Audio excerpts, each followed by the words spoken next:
internet enquête 221 yi dal leen ak jàmm niñ ko amee habitude di ko defee saa su ne ci enquête sur waaye tamit yéen ñi nga xamante ne baaxoo ngeen ànd ak ñun ci li nga xamante ne rek moom moo jëm ci sunu émission bi ñu leen di defal kenn ku ne xam-xamam màcc ca lañ koy woowee teg ko ngir waxtaan ak ñoom waaye dal leen ak jàmm waaye ngeen dalal xel yi te xam ne ñun tënku nañ bu baax a baax en tout cas ci distance sociale bi nga xamante ne ni moom ministère de la santé ak ñi nga xamante ne ñoom la àndal sàkku nañ ko ci askan wi. ñu nit tënkuwaat nañ bu baax a baax ci li nga xamante ne moom la ministre en tout cas de l'intérieur di le premier policier fii ci réew Sénégal sàkku tamit ci suñuy port de masque en tout cas ci distance bi nga xamante ne moom lañ ko bëggee moo waral tey nag ñu daal di fay tase kenn ki nga xamante ne mënul ñoo ñàkk waxtaan ak moom nekk na koo xamante ne en tout cas ci commune Fass Gueule Tapée Colobane di bokk ci fukk ak juróom-ñeenteelu commune bu nga xamante ne nii jàpp leen ni rek mi ngi fi nga xam ne moom moo di ci réew bi di Sénégal ci capitale bi waaye tamit bokk na ci commune d'arrondissement bu gën a peuplé ci yenn yi nga xamante ne mu ngi fi ci Dakar Plateau muy le maire Ousmane Ndoye nga xam ni dafa nag daanaka nekk koo xam ni dañuy waxtaan ak moom ci côté bu nekk dem nañ sax bañ koy tooñ naan ko maire boo xamante ne wala commune bu ñu amul maire loolu yëpp lu ñu war a waxtaane la sans plus tarder dañ koy nuyu bu baax a baax monsieur le maire ñu ngi lay nuyu. maa ngi lay fay mais xel yi teel na commencé commune bu amul maire xam nga loolu nga dëkkee yow yaa ngi andi histoire mais dañuy wax de bul bàyyi dara. dañuy waxtaan nañ waxtaan te damaa bëgg ñu leeral yu bari. bul wàññi bul bàyyi dara. parce que dañoo wax enquête sur waaye day baax tamit yu bëri ñu leeral ko monsieur le maire parce que tey jii nii am na yenn yoo xamante ne 1 2 3 la waaye xam naa la di nga def 4 5 6 ndax di nga leeral lu bëri incha allah ñu wax ko mu dal ak jàmm monsieur le maire Ousmane Ndoye rapidement sans plus tarder monsieur le maire yaa ngi ci benn maire commune bu nga xamante ne mën nañoo wax ni 1996 ki nga xam ni moom moo di Léna Fall Diagne moo ko jiite ba 2000 jàpp 2009 Adama Ba bu parti démocratique sénégalais daanaka 2009 2014 Seynabou Wade tey 2014 yaa fi ne boobu ba tey 6 ans. Bilan wu sa précédé ñi fi romb ak sa bilan boo doon méngale boo yaakaar ne moo tane. waaw man sama bilan jotagul bilan moom bu exercice yi jeex lañ koy joxe donc man dama nekk à mi-parcours su fekkoon ni 2019 amoon na élection daan nañu mën wax bilan mais comme xamaguñu kañ la donc ñu ngi ci biir yoon wi di dem yeggaguñu ci bilan mais it nag bugguma comparaison. parce que comparaison bi base yi war a tax ñu comparer dafa dul benn parce que man léegi maire de plein exercice la commune de plein exercice ñoom ñi fi nekkoon maire yi ñu yoroon amuñu woon pouvoir yi ma am tey donc mënu mën nattable sama wax ak seen wax ñoom def nañ la ñu waroon def bañ ko waree def nañ ko ci niñ ko mënee pare nañu dem nañu dañ leen di jaajëfal sant leen ndax la ñu mënoon te jamono yi ñu ko mënee defoon nañ ko. donc amul dara lu fi war a ñaaw lu dul sant leen gërëm leen ñun nag ñu jéem a def it loo xam ne bu ñu fi jógee nit ñi gis ne bañ doole jañ ñu joxoon def nañ la ñu waroon a def. c'est vrai bilan mënagul nekk parce que pareego mais mi parcours bi bu ñu xaymaa ki nga xam ne moo mujjee net sës ci yow muy Seynabou Wade nga xamante ne yow taxaw Dakar la indi daanaka yéen ñaar au fait pas ku tane waaye liggéey bi nee nañ kiif la. ci mairie bi xam nga nag comme man fas yéene wu ma nattable mun naa wax tuuti ci li ma def su fekkee ne nag it nag dañu génnee tout aspect politique fas yéene wax li am dëgg rek infrastructure yi ma def yiñ ma jàppale ma def ko amu fi woon. ñaan ak lan nga fi def. damay wax benn d'abord Fass 5000 mètres linéaires de sable la am def naa fi 2 grandes artères def ko tali ba mu mat ñu ngi commencé FA12 bi moo amoon ay difficultés avec l'État te dañ ko reprendre bientôt parce qu'ils me l'ont confirmé. On a refait les routes de Fass-Casier 1957 la bu ñu defaree tali yi lañ ko gëj a defar bu ñu ñëwee suñu njàppale suñu dugg suñu génn defar nañ ko. am na benn maison famille de la femme bu nekk Gueule Tapée madame honorable député Seynabou Wade moo jëndoon terrain boobu bu mu fi nekkee ñun ñoo réaliser projet boobu avec l'aide de l'AGETIP commencé woon nañ ko c'est des difficultés financières de l'AGETIP moo tax mu taxaw il reprend monument bi ñun bi ñu fiy ñëw ñëpp xamoon nañ ne ku bëggoon tuur ndox foofu ngay dem lu nekk daana fa am guddi tey bu ñuy wax dëgg rek c'est la plus belle place de Dakar. Le ministère du cadre de vie a mis la moitié et l'État du Sénégal m'a donné la moitié. Parce que le projet en tant que tel, c'était pas ça. C'était un projet, mais il y avait un autre projet à la place de l'indépendance. L'argent qui était destiné à la place de l'indépendance, ministre wax nañ ko ba ñu jox ñu ko ñu dolli ko ci projet bi si suñu taxawaay ak suñu jóg-jóg ba ñu def li ñu def fii loolu ñoo ko def boo demee tey buntu kër ñoom Mbaye Dièye Faye fii ci Fass dañ ko doon dëgër piir ci guddi nga fekk ma fa di ma jaay ay affaire boo fa demee tey daa gis li ma fay def te maa koy def demal xool ko ñu ngi koy pavé def ko jardin tout le long de bout en bout. ak promotion parking privé. Non, il n'y a pas de parking privé là-bas. Il n'y a pas de parking privé de bout en bout espace vert lay doon pavage ak ay garab ak ay bancs. Soubassement bu fi nekk parce que gis nañu côté bu nekk dañuy wax espace vert bu ñu demee ba ci biir am na lu ne ci biir. non non non foofu benn banque bu ñuy wax BDK moo fa defoon benn bureau le contrat est rompu ils vont prendre leur truc et partir et boo fa demee daa gis ne ñu ngi defar bordure ñu ngi pavé sax déjà donc eaux et forêt dinañu andi li ñuy war a andil les bancs on les a déjà commandés lampes yi day am donc ce sera un espace sous peu fréquentable. Monsieur le maire am na lenn li nga xam ne mu ngi ci suuf boobu côté ndax boo jéggee tali bi am na beneen côté boo xam ne la même chose ngeen koy def et man mi personnellement ñëw naa ba gisante ki nga xamante ne ni moom moo jiite en tout cas liggéey boobu ci teewaayu dans sa. ban côté. beneen canal bi. bi jëm monument wala bi jëm rue 22. bi jëm rue 22. waaw bi doon rue 22 foofu kenn mënu ko aménager parce que canal la bu ñu tëj. def fa ay banc def fa ay lampe taaye garab yi rek nga fa mun def. bi ci kanam neneen ba boo jéggee tali ba. boo jéggee tali rue 22 bi. demaat ci beneen canal ba. foofu xam nga marché mercredi moo fa nekkoon. marché mercredi xam nga fi mu ne amu fa. xam nga dañ fa daan raxas ay oto. di fa gaare ay oto. boo fa demee nga xool ndax loolu jëlee nañ ko fa. fa ndax dafa am lu ñu fay wàcc. waaw dañuy def projet foofu dañ fay on va mettre de l'espace vert c'est un jardin sec qu'on va mettre là-bas. avec un jardin sec. partenariat. pour parking privé. Non. Non. Les contrats, c'est moi qui les signe. Ouais, mais man j'étais là-bas quand même et jot naa waxtaan ak ki nga xamante ne le gars était en Lacoste bleu. loolu la bëgg ci teewaay dans ça. loolu la bëgg loolu nee na moom loolu la bëgg mais man maay signé je te dis amul kañ léegi yow da ngay gëm kii kooku wala man ngay gëm. les privés ñooy ñëw ñu jox leen espace bi ñu aménager ko parking parce que suñ ko bàyyee noonu lu nekk lañ fay def. commune bi lu mu ci am. waaw on a des contrats nag avec ces gens-là et ils payent. xale yi dinañ ci gis seen bopp. xale yan. commune bi waa Fass Gueule Tapée Colobane. mais forcément l'argent qui vient les recettes qui viennent ci caisse perception lay dugg donc commune bi koy utiliser bu dee dërëm boo ciy jot sax ñëpp koy bokk. plongé wu ci sama wax sànq ndax ñu ngi naan que ça soit Gueule Tapée ñun xamuñu sax lu maire Ousmane Ndoye Fass kazalika Colobane moom waxaale wuñ ko. d'ailleurs sax nee nañu maire bi dëkku fi. waaw non dañuy wax ku jege askanam day dëkk. dañuy wax leen neex sama kër a ngi fii. kër laa fi am titre foncier c'est vérifiable titre foncier waxuma loué ah titre foncier laa fi am. ci fan Fass Gueule Tapée Colobane. HLM Fass. titre foncier laa fi am. nit ñi ku xamul. da nga war a laaj. xamuloo laajuloo loo wax rek da ngay juum. loolu nag moo fi bari. te du fii rek ah c'est le Sénégal. Sénégal yëpp léegi noonu la mel. dégg naa il paraît il semble rek la ñuy waxee. mais duut sa baaraam duñ ko def moi j'ai un appartement ici que j'ai acheté parce que bëgguma ñu ne dafa nekk maire te amu fi dara. moo tax nga jël appartement mais dëkk waaye monsieur le maire. mais dëkk waay c'est pas compliqué. dem nga de yaa gën a de ba nga demee toxu ji bàyyi commune bi. mais c'est normal. ok mais c'est normal ma chère.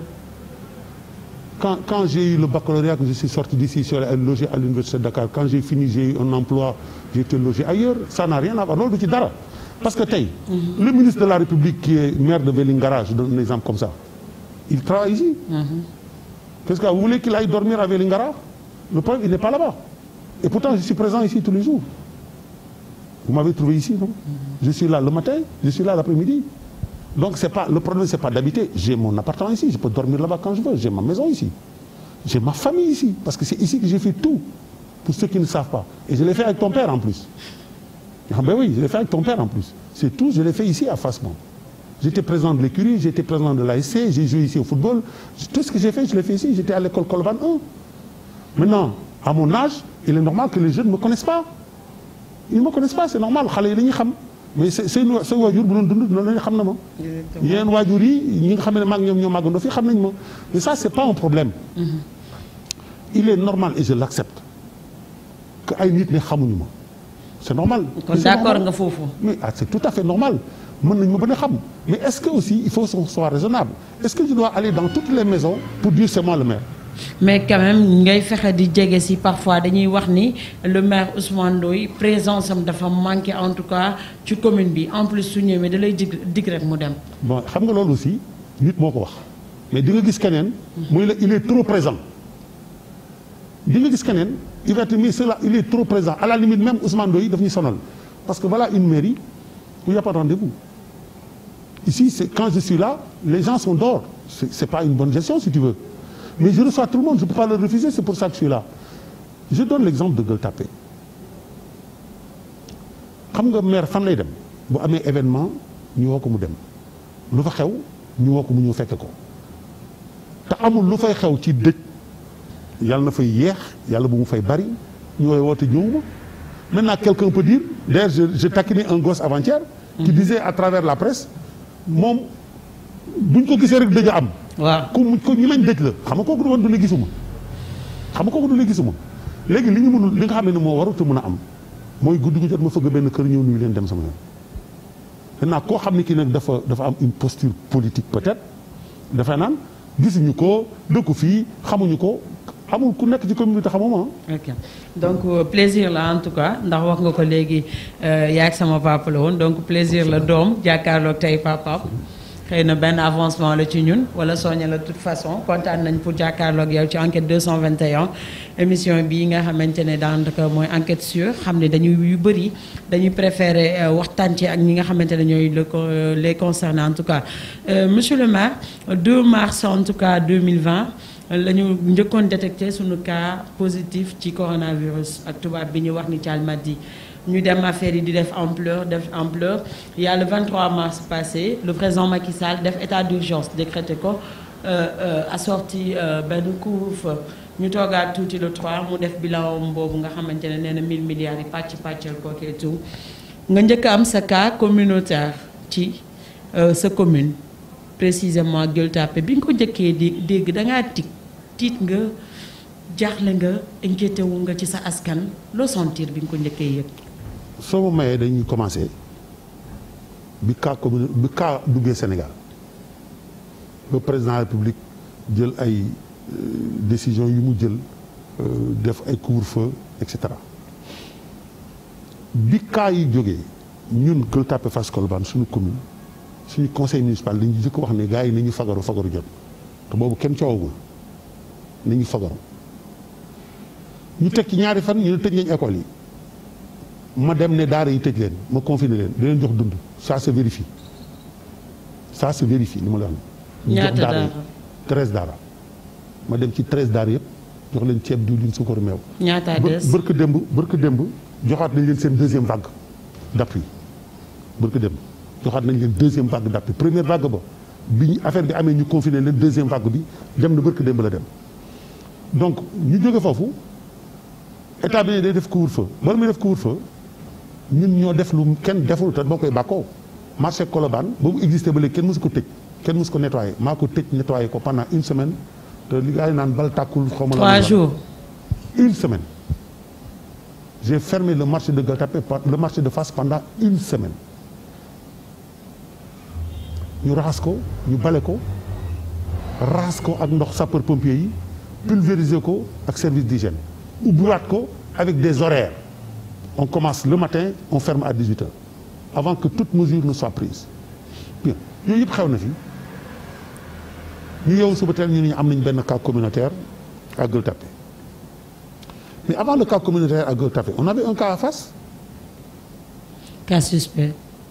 Ah non, confirmé. Ne dites pas suspect, cas confirmé. Il y a une maison qui a été mise en quarantaine.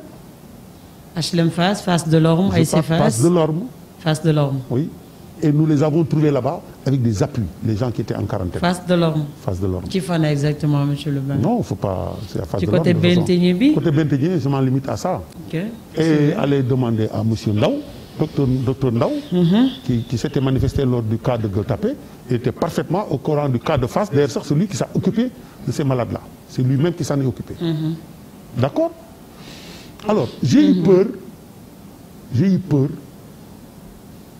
Véritablement, j'ai eu peur. bi nga ko déggee. bi ma déggee cas contact. Communautaire biir Gueule Tapée. Cas communautaire plutôt. J'ai eu peur. Et je l'ai dit, il y a un nom qui lui faut de ragal, de titre. Ah si, damay tiit. Et aujourd'hui, l'histoire semble me donner raison. Est-ce que da ngaa tiit parce que yaakaaroo ko woon est-ce que du absence bi ñuy wax ba mu xew te bu xewee lan ngay wax moo waral nga def sa déclaration boobu wax ni dañoo mettre en quarantaine centre de santé Elisabeth Diouf. Je n'ai jamais dit qu'on a mis en quarantaine le centre de santé d'Elisabeth Diouf. Je ne l'ai jamais dit. Vraiment, j'aime pas polémiquer, mais moi, j'ai répété ce que le médecin, le docteur Ndao m'a dit. Mais le docteur Ndao m'a dit simplement. Il m'a informé par un message qu'il y a eu un cas à Gueule Tapée et qu'il lui a valu qu'une partie de son personnel a été mis en quarantaine à l'hôtel Virage. Je n'ai pas dit plus. Parce que mon rôle, ce n'est pas de faire peur aux gens. Moi, je peux avoir peur et je n'ai pas besoin de faire peur aux gens. Et je n'ai pas le droit. Li nga xamee ne mooy seen domaine ñoom mu ci dugg di ci wax man sama domaine nag ku ma ci fekk moo tontu la. mais moom Ndao dafa wax ne déjà c'était pas un message que moom la est-ce que jot na la sax defe naa assistante la wax ni la jot je sais pas carrément te ba mu da la informé après ñu jàll mais yow da nga joxe information comme quoi centre de santé bi dañ ko mettre en quarantaine alors que demeewul noonu. léegi bu ko neex nga gëm ko.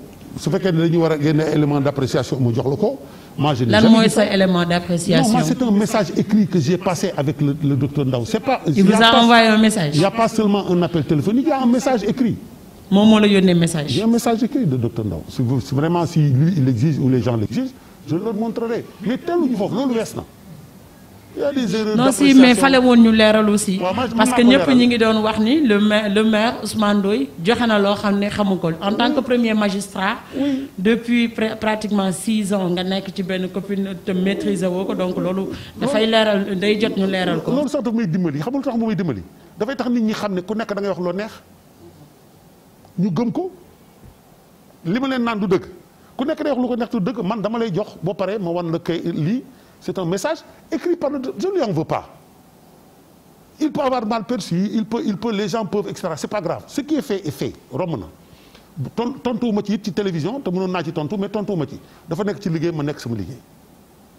Pour certains dama war tontu man nekkuma ci foofu. soo ma posé woon question bi duma la wax ne c'est un message écrit du docteur Ndao. C'est pas quelque chose que j'ai inventé. Je ne sais pas écrire un message venant d'un autre appareil. Mais loolu xew na jeex na. bi ñu leen quarantaine bi loolu amee daal tiit naa moom la muy dëgg loolu nga mënoon laaj tiit naa lool sax ana ñooñu tey kër ga mu jóge woon ana ñooñu tey kër ga mu jóge woon yóbbu nañ leen quarantaine est-ce que amul ñeen ñu ci taxal leneen waxuma ko wàccoon nga ci terrain bi. non du ma dugg ci kër goo xam ne gii nag du sama c'est pas. non demoo ci kër gi mais est-ce que dugg si nga ci commune bi. j'étais en contact avec eux j'étais en contact téléphonique avec eux et le jour où on a préparé li ñu war a yóbbul bés boobu lañ leen jël si ñoom yóbbu leen quarantaine démb maa ngi wax ak ñoom fa ñu nekk pour benn ndimbal boo xam ne ñu ngi koy dajale nii pour yóbbu leen ko parce que xëy na ni ñu leen di toppatoowee des na extra et nous avons pris la décision de les accompagner dans ce sens-là et l'affaire est là et Bougoul va le déposer. voilà mais nag mënoo tere nag nit ñi.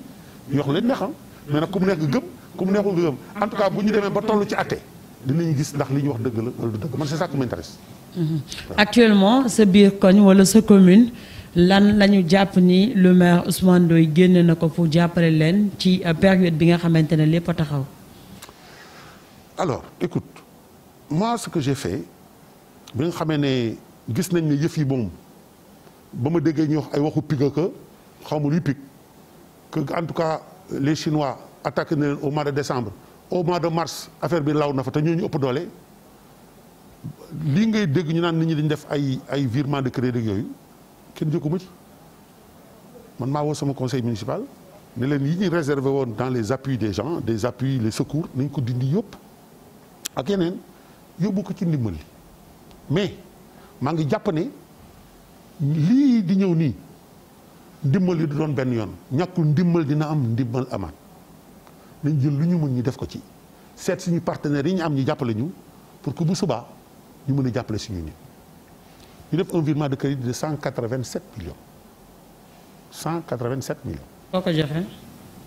non 187 millions ici pour population bi ñu xam du xaalis bi ñu dajale du xaalis boo xam ne dafa taxaw teew yow xaalis bi commune di am mooy xaalis bi muy encaissé loo encaissé gul mënu nga ko jot mais mun nga waxtaan ak ay fournisseurs bis bu encaissement jotee nga fay mais du xaalis bu ñu dajale war ko jox nit ñi donc prévoir nañu ne dinañu jël ci li ñuy suñu gafaka gi ñu nar a moom li nar a ñëw daañu ci génne nangam pour jàppale ko nit ñi daal di commencé dem si suñuy partenaire li ñu mën a jël léegi ñu jël ko andi ko commencé ko joxe. fan la ñuy joxee gum. alors li ñu jëkk a def mooy les produits d'hygiène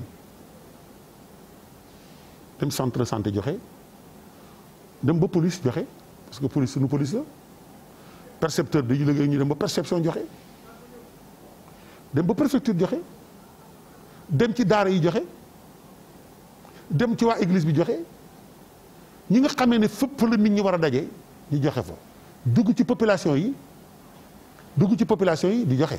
loo joxe ci population. waaw xaaral rek ma ñëw d'abord dans un premier temps ay gel lañ doon joxe gel coton. gel coton. premier temps. ak savon. xanaa à peu près 1200 la benn budget bu nekk ci mbuus. non c'est pas une histoire de budget. li nga bëgg a wax yegguma fa naa la ko expliquer. kooku c'est autre chose parce que li nga bëgg a wax mooy benn mbuus bu ñu wanee naan ñaari bouteille la ci nekk. non pourtant. non fa la jëm bàyyi ma wax la rek. waaye ñëw xam nga gën a njàccaar nga ah wax naa la ma ndem si yàlla si tumaane ñu doon ànd.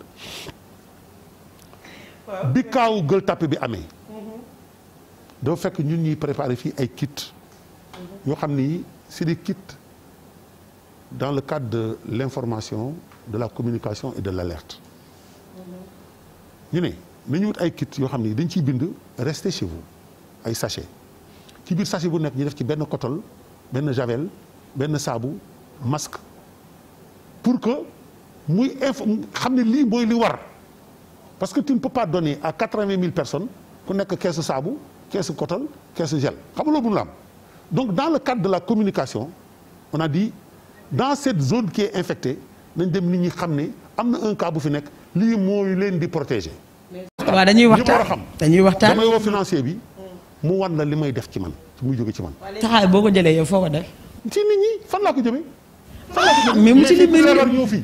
nit yoo xamante ne nee nañu ñoom xamuñu la dem nañu ba wax ni gisuñu seen bopp ci sa liggéey waa garaawal. non dañuy tontu ah tontu. dañuy tontu léegi daal nit ñi gis leen mooy ma jël sama salaire jox leen ko loolu mooy ñu gis ma c'est-à-dire ma jël salaire bi xam nga salaire bi ñaata la est-ce que xam nga ko xamuloo ko. ah man damay bañ a waxati rek ngeen a mayama la déet man kañ du ma wax yow laay laaj fi mu nekk nii damay bañ wax nga waxati ma dara. 300 000 francs CFA. xamoon nga loolu yow. 300 000. CFA. 300 000 francs CFA. waaw ah bon moo doon sa salaire. je te l'apprends. waaw kay le salaire d'un maire c'est 300 000 francs CFA. léegi. 300 000 francs CFA on est 80 000 personnes kër gu nekk ba dugg fa joxe 1 franc. c'est ça que mooy gis nañ ma. xam nga lan mooy gis nañ ma. xaar ma wax la lan mooy gis nañ ma. nit ku dëkk fii ci koñ bi war a def dialyse dama lay jox exemple c'est vérifiable war a def dialyse di fay 65 000 francs par dialyse amul moyen ma jël sama xaalis defal ko chèque jox ko ne ko demal ñu fay la demal nga fay parce que fa muy fajoo amul contrat mairie bi yow ndax xam nga ne sa mairie yi ku feebar mu yóbbul hôpital Dantec fay la te doo fay. ah bon. est-ce que xam nga ci maire bi joxe naa plus de 250 bourses 250 enfants de cette commune là sont boursiers dans cette commune est-ce que xam nga loolu. monsieur le maire ci Covid 19 aussi gis nañu ni ci côté commune bi am na ñenn ñi ñu recensé commencement bi mu dem si les handicapés yi ñu doon am nañu. ñu tàmbalee jàppale ci handicapé yi. tout non ci handicapé yi non handicapé yi. ñoo andi seen liste. ñu jox liste bi ñëpp. li may jox population yi laa leen jox. ah monsieur le maire foofu loo leen jox. ñaari saaku ceeb. quand je lui ai donné pour 41 personnes peut-être qu'il en a eu plus mu leen ko wàññi di leen jox nii jox nii mais man li ma joxe 41 tas yi ma joxe tas bu nekk ñaari saaku ceeb laa ci def 3 litres d'huile grosse suukar ak carton savon. je suis pas d'accord parce que moi ici j'ai des messages des photos de distribution de monsieur Mataw je l'ai là. Monsieur Mataw m'a envoyé, encore une fois, je ne suis pas du tout d'accord avec ce que vous dites, parce que Mataw m'a envoyé ici des photos de distribution avec des messages que les gens envoient pour remercier, te mun naa la ko jox après nga publier ko parce que mu ngi fii ak man c'est Mataw qui me les a envoyés nit ki toog ñu jox ko saakoom jox ko.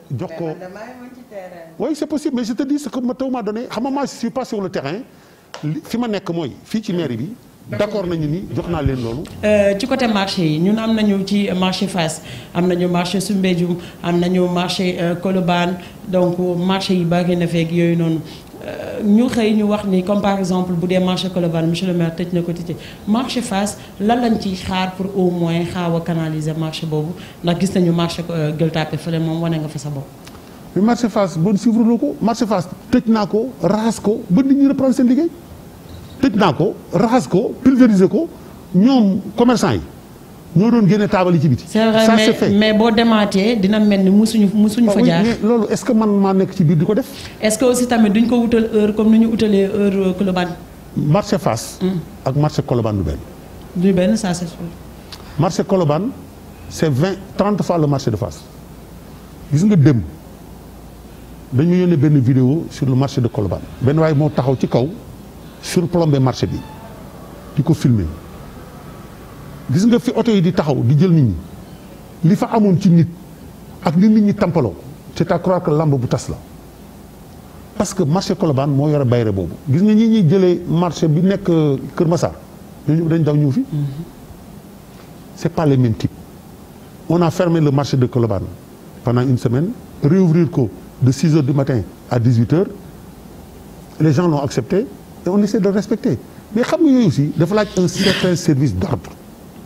moi je n'ai pas la police c'est pas moi ñun bu ñu jëlee décision dañ koy bàyyi ci loxo autorité yi police pour ñoom ñu régler ko te ñoom xam naa ne ñu ngi def li ñu mën. mais sénégalais ñun ci ñu mel ñoo mel ni ñu mel ah. moo tax cas yi di bari. cas communautaire yi di bari mais vous êtes le premier magistrat de la commune même police bu ñëwee sa décision.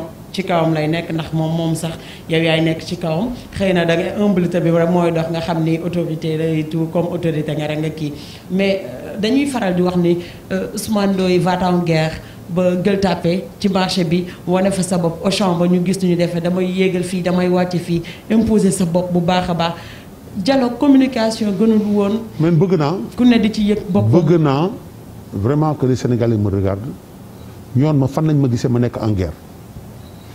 nee nañ daal yow daal booy ñëw daal. non sooy ñëw daal boo waree ñëw tey rek ñëpp xam nañu yegg si. non doucement man je parle aux Sénégalais da bëgg ñu wax ma ak waa Colobane ak waa Gueule Tapée fan lañ ma gisee ma nekk en guerre. au contraire on me reproche sama dañuy wax dafa nonchalant parce que bu nonchalant woon marché bi pare na yàgg masalaam moo tax yëf yi yeggul tu sais ce qu'il me reproche. ah bon. oui je te dis ils disent que le grand mal du maire c'est qu'il sait pas faire mal. damay xuloog nit ñi parce que ñoom dañuy dëgëral man may jow yoromal jubóog nit ñi non c'est tout à fait le contraire de ce que vous dites ça c'est absolument faux masala bu ëpp lu ma dal moo ma ko yóbbee.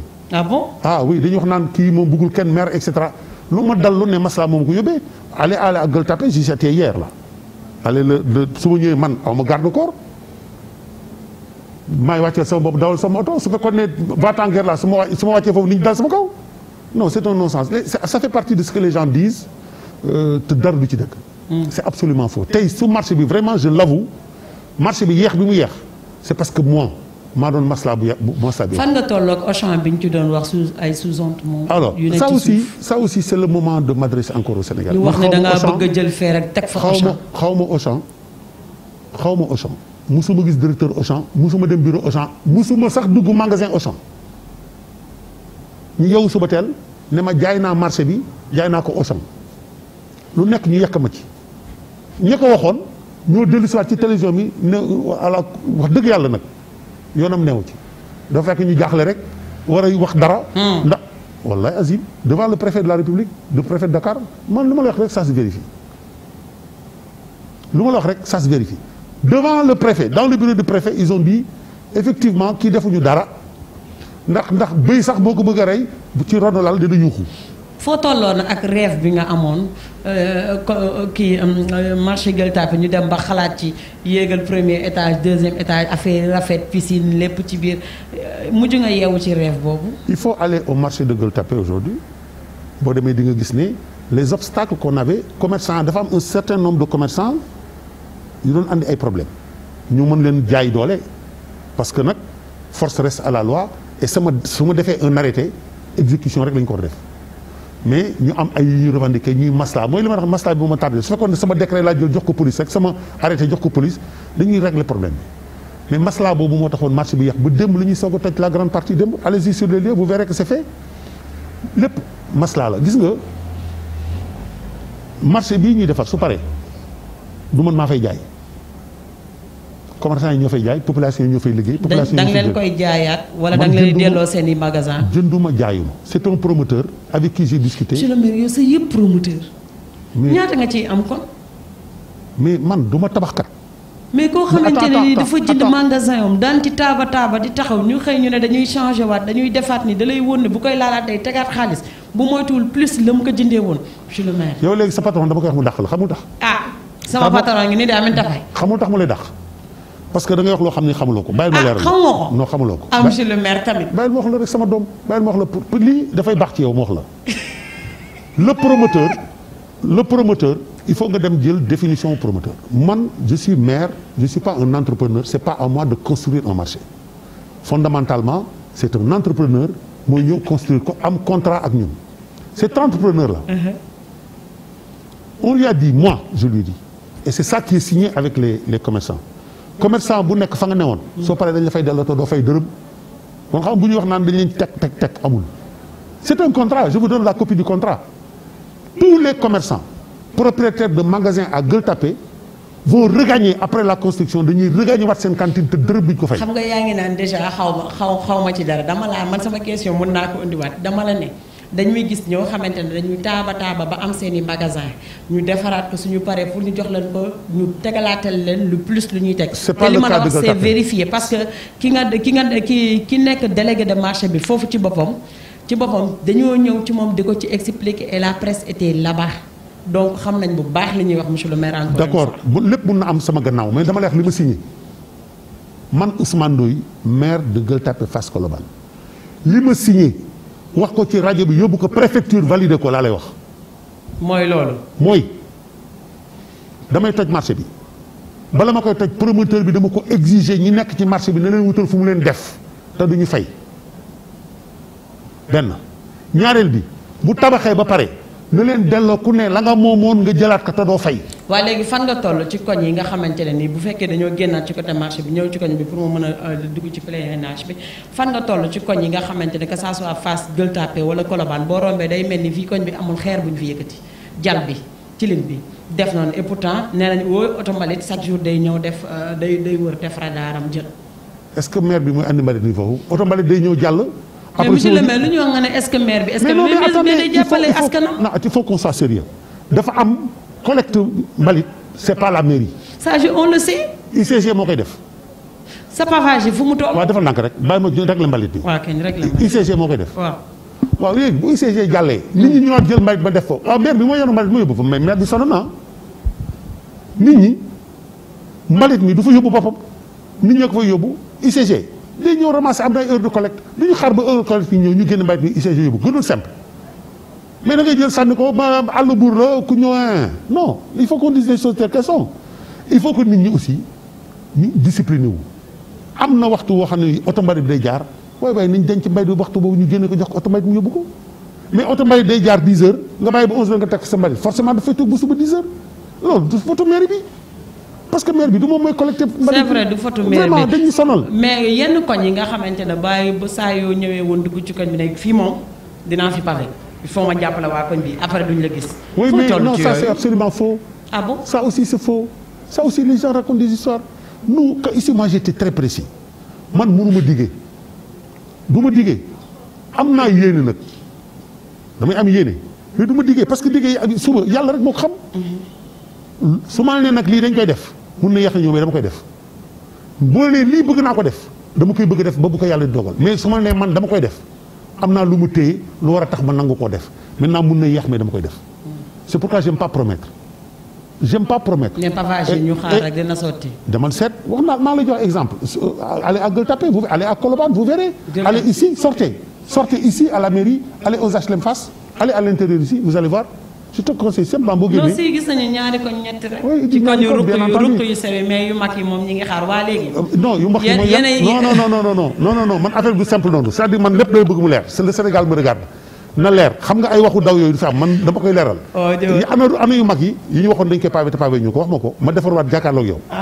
comme par exemple tey boo jëlee koñ bi nga xamante ne boo defee 2 voies yi tout droit ci kanam koñu Toumane Diallo foofu xale góor yi gisuñu dara te ak gaa mën a ñëw nag ba dig leen ko koñu Toumane Diallo kenn waxul dañ koy pavé c'est un té dañ ne on va dire à Promoville de venir nous le faire on l'a déposé à Promoville. ba léegi jeexeegul ndégum attends su fekkee ni yéen a ngi suivre activité li nga xam ne Promoville s'est arrêté pendant quelque temps donc c'est pas la mairie ça on n'a pas les moyens de le faire xam nga lu ñu mën waxtaan ak état bi mu jàppale ñu ci yooyu dem dañu ba ñu valider ko ñoom nañ leen xaar ñu def ko en fonction de leur budget. Vous êtes le délégué pèlerinage adjoint gis nañu ni Covid-19 ñëw na dicté na luwaawam lépp taxaw na umra moo ngi noonu ñu ngi naan ndax aju Màkka dina am renam déet ndax yow xam nga ci dara yaa ngi ci biir ndax yàlla sax nga jox ñu exclusivité bi enquête 221 non exclusivité aj ji moom aju na ba pare aj ji nous sommes au mois de mai ñoo xam ne waroon nañ dem juillet préparation amatul loolu kañ moom dañ ko teg suñu gannaaw wax dëgg yàlla li may wax nii c'est le délégué général moom moo am aptitude wax loolu moo ko war a wax parce que mooy suñu kilifa ñun ñëpp mais nag boo gisee lii ñëw nga mën a xalaat ne aju ren gi moom aju na ba pare vraiment moom aj googu moom mën di nga wax parce que nous sommes au mois d'avril c'est fait c'est la fin du mois d'avril mois de mai te nit ñi premier vol yi ñu ngi waroon dem début juillet di gis nga Màkka la fa xew Kaaba gi kenn julleetu fa kenn dematu fa kenn di julleeti ci benn jàkk bon kañ xam nga ni loo xam ne lii ñu ngi naan ils ont 6000 cas xaw ma en Arabie Saoudite te ñu ngi atteindre seen pic loolu moom nañu xam ne yàlla nañu ko fi yàlla jëlil mais affaire bu aju Màkka gi moom buñ ci sori trop parce que góomu moom. ulema ak kii imam yi récemment gis nañu tëj nañ jumaa yeeg julli yeeg yëpp en tant que bon vous êtes musulman bien sûr ak Covid-19 bi jàngat bi nga am ci actuellement ñu bëgg ñu changer waat affaire yi. xam nga nag tant que interprétation mu ngi am da ngay nangu nit ñi di xalaat di wax seen xalaat nit nee na koor gi sax waruñu woor te c'est un musulman. waaw loolu la dégg naa. mu ne non li mu wax lu neex a dégg la dafa ne su fekkee ne docteur yi jàpp nañ ne lu mel ni ndox da nga ko war di naan waxtu jot koor dana la teggeeku parce que docteur yi ñoo la ko teg am na koo xam ne kii dafay dégg ne mais loo xam ne ni ñëwagul feebar bu ñëwagul feebaraguma du ma man kañ sama feebaree laa dul woor gis nga dégg-dégg yi du benn nañ tëj jàkk yi ñii ne noonu nañ ko ubbi nit ñi julli parce que bu ñu ñaanee yàlla mu sotti médecin bi ne la boo leen jegeñantee musiba ba na am nooy def donc c'est très compliqué man nag du ma imam juddit laa naam mais su ma médecin bi ne bul dem ca jàkk ja parce que boo fa demee feebar mun na la faa dem damay toog sama kër julli xëy na julli jàkk ji multiplié par 27 la ma raté 27 yooyu ba jàmm ñëw ma delluwaat rattrapé sama 27 parce que boo jullee benn yoon ci jàkk mi ñaar fukk ak juróom-ñaar su ma mënul dem ma bàyyi ba jàmm ñëw ma dem julli fa mu doon 27. vous êtes en face ak ñi nga xamante ne ni bëgg nañu ñu ubbi daanaka jumaa yi. non man waxuma ñuy ubbi de dama ne man li ma docteur bi wax. sama médecin bi nee bul ubbi du ma dem. ok sama question bu mujj ak couvre-feu bi ci mënuñu wax Fass Gueule Tapée Colobane du ñu wax Médina donte sax maire yi du ñu benn waaye daanaka ay dëkkandoo lañ xale yi gis nañu indiscipline yi nga xam ne am na ceeg yooyu noonu jàngat bi nga am ci yenn façon yi nga xam ne ñu ngi koy def ak en tout cas force de l'ordre ak institution qui est le président Macky Sall. xam nga loolu aussi mooy li ma doon wax rek moo valable face moo valable fu nekk su fekkee ne njaboot yi mënuñu leen téye ci kër yi mënuñu leen expliquer danger bi ñuy courir pour ñoom ak bi ñuy courir ñu ci des lan la ci état bi mën su état bi génnee jàpp ci ñaar joteeg ñoom bu subaa ñooñu ne droit de l'homme la ñu ne amoo droit dóor nit ki ñu ne buñ leen dóor ñu bàyyi leen ñu génn ci mbedd mi di dàqante ak ñoom ana njariñ bi fu mu nekk. Bamba génn na wax ci ba bëgg dee dafa tax yëf yi taxaw déggoo barke dem ñu ne jàpp nañ fa juróom-ñetti fukki nit xaw ma ne yóbbu leen lu tax mu taxaw nit ñi ñoo war a jël conscience ne lii fi ne ñëpp la mën a dal bu kenn yaakaar ne kii rek lay dal du ma dal da ngay nax sa bopp comme ñëpp la mën a dal nañu aar suñu bopp na parents yi wax xale yi ñu toog leen xale yi toog leen ci kër gi yomb na dañ toog ci kër man fii damay génn fekk xale yi football moo wax ak ñoom ñu dem mais ñàkkul su ma demee ñu dellu si football barke démb dama woo police ñëw dàq leen fi war nañu xam ne baaxul seen parents yi ne baaxul ñu toog ci kër yi loolu moom vraiment yemul rek sax ci xale yi dafa dem sax ba ci mag ñi parce que magum lëngu nga ne ko takkal masque mooy dama ko takk bu dem ci jàkk ji damay dem ci jàkk ji raxasal sa loxo mu ne yàlla mooy rey bu ma sonal grand place yi ñu dem toog fi ataay ñu bokk kaas yi te magum jëmmala te dégg na li ngeen di wax yëpp dégg na ko waaw kooku yow lan nga ko mënal da ngay ñëw fekk ko nangu kaas ataay bi ci moom xeex ak moom c'est très compliqué on a beau informer on a beau communiquer mais il restera toujours des gens qui sont comme ils sont mënoo leen changer yow nag yow na nga fexe ba li nga xam ne moom nga def yow na nga ko def. yaa ngi tiit ci cas communautaire yi ngay dégg. complètement déggoo wax naa ci bés bu dëkk ba laa tiit man dama tiit tey nag man dama sax jommi tey parce que léegi yëf yi dajal na parce que wax nañu ne sax li ci ëpp ci cas yi tey ay commerçant la ñu gis ne ñoom la bon kañ c'est fini nañ commerçant yi nañ tëj seen marché yi te dem toog nañ dem toog seen kër yi de te yéen ñiy dem marché ngeen sàmm seen bopp de. waaw surtout monsieur le maire bu ñu amee benn laaj boo xam ne laajuñu la ko te bëggoon nga waxtaan ceeg ñun loo ñuy wax sa dernier mot ci loolu. non am na sujet boo xam ne bii dañ ci war a waxtaan ñaari sujet benn bi mooy il faut que l'État contrôle les réseaux sociaux arme la boo xam ne war na mun a jariñ réew mi mais arme la boo xam ne bi mun na détruire réew mi il faut qu'il y ait un contrôle des réseaux sociaux. N'importe qui peut maintenant se faire sa propre télévision à partir de chez lui et dire ce qu'il veut lu ko neex mu wax ko ci ku ko neex. xanaa liñ la ratewul moo tax ngay def allusion. non man ça me fait rien je t'avoue que ça me fait rien parce que man am naa particularité du ma lire réseau. doo lire commentaire. non je lis pas de commentaire. moo tax li nga mën wax ci li ñu wax ni naan docteur Nangam wala kii wax na ko après nii rek laa koy parce que du ma ko lire et j'interdis à mes enfants de lire ça donc du ñu am leen naqari parce que soo leen di déglu bés bu ne nga jotu loon naqari mais pourtant mënoon na doon lu extraordinaire luy booster dëkk bi su fekkoon ne jël nañu énergie bi ñu am positiviser ko bañ ko jël énergie boo xam ne pour dóor rek la mais dina amal njariñ réew mi donc ça c'est une chose. Deuxième sujet bi nga xamee ne lu ñu war a waxtaane la mooy après Covid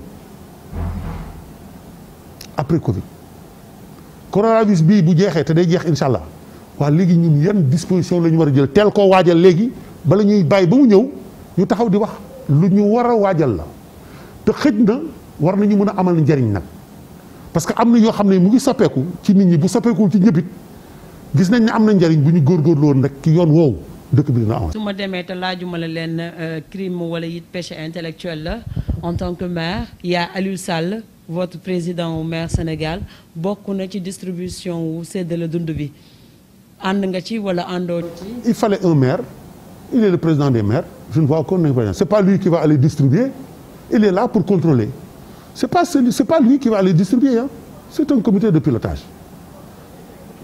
c'est-à-dire que nag xam nga muy dëkk bi li ma la wax rek. est-ce que jaroon na comité de pilotage tant plus que armée bi teg nañ ko ci loxoom ak le général François. ça c'est l'autorité de la République moom ngeen dénk réew mi ne ko doxalal ñu mu jàpp ne pour mu dox lii lay def nañ nangu parce que ñoo ko tànnoon. yaakaar nga dina am transparence ci biir. alawul axlam xaw ma ci dara. mais li nga gis nii li nga gis monsieur le maire. xaw ma ci dara. li nga gis 1000 milliards yi ni ñu ko pàccee dal na sa xel. mais bien sûr. léegi ci côté dund gi nga xam ne mooy problème sénégalais yëpp ni ñu ko doxee tànk gi ci nekk. nan lañ ko doxee. marché bi kii moo gagné Diop si fii. keefee yow dal na sa xel. mais loo bëgg marché bi kan gagné ko forcément kenn naa koy gagné marché bi. waaw mais koo xamante ne depuis 2019 yow déjà sa société existé wul ndaxate. xam nga ma répété waat di ma la waxoon lu ma dootul sama baaraam du ma ko gëm nit ñi mën nañu wax leen neex sama yoon newu ci le président de la République il rendra compte moom moo décidé def lii jox ay autorités yeneen ñuy def. rakkam ak gorom ci biir tiitoo yow. en tout cas moi j'ai confiance. moi je dis très franchement j'ai confiance.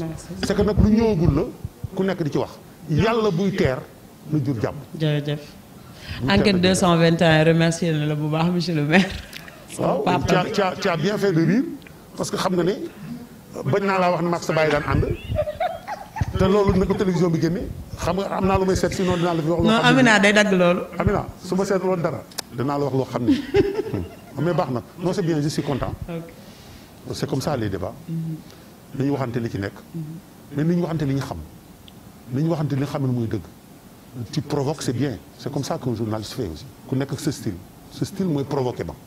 donc provoqué it ma tontu la mais c'est bien lu ma la ci wax lu nekk rek c'est ci provocation bi laa mais xam naa ne c'est un style et j'apprécie ce style là am na ñoo xam ne ñi dañuy wax bu kii am na ñoo xam ne dañu lay pousse jusqu'à tes derniers retranchements pour ta ci nga bokk.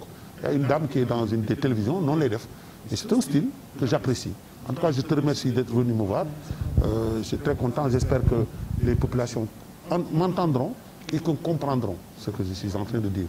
je ne veux pas faire ma promotion il n'est pas question li na bëgg li nekk dëgg ñu xam ko te loo xamul it nag ñu màndu ci loolu rek laa bëgg. merci beaucoup monsieur le maire en tout cas plaisir la pour toog ak moom tant plus que non seulement maire suñu commune la waaye tamit papa la ci ñun parce que suñu xaritu papa la suñu mi ngi ni tuddee sam papa kii bi terrain bi ñu ngi xaar inauguration bi ñu ngi koy xaawal 2015 ba léegi yaa ngi ma koy wax 2015 ba léegi 2015 ba léegi yaa ngi ma koy wax. on n'a pas encore fait les vraiment. le conseil municipal on leur a demandé déjà. ñu sànni ñi tudd yëpp ñu tànn ko andi ko ñoom ñu ngi ci seen liggéey. macha allah c'est toujours la même. merci beaucoup à vous merci beaucoup internet enquête 221 yi ñuy suivre Mortala Aminata donc ñu ngi leen di jaajëfal bu baax a baax yéen ñi jàppoon ci en tout cas technique bi. incha allah prochaine fois ak keneen ku ñu war a waxtaane mais it ngeen bàyyi xel bu baax ni il faut rester chez vous en tout cas ngeen tënku ci mesures yi nga xam ne ministère de la santé édité na ko pour askan bi ngir Covid 19 génn ci barki weeri koor wi.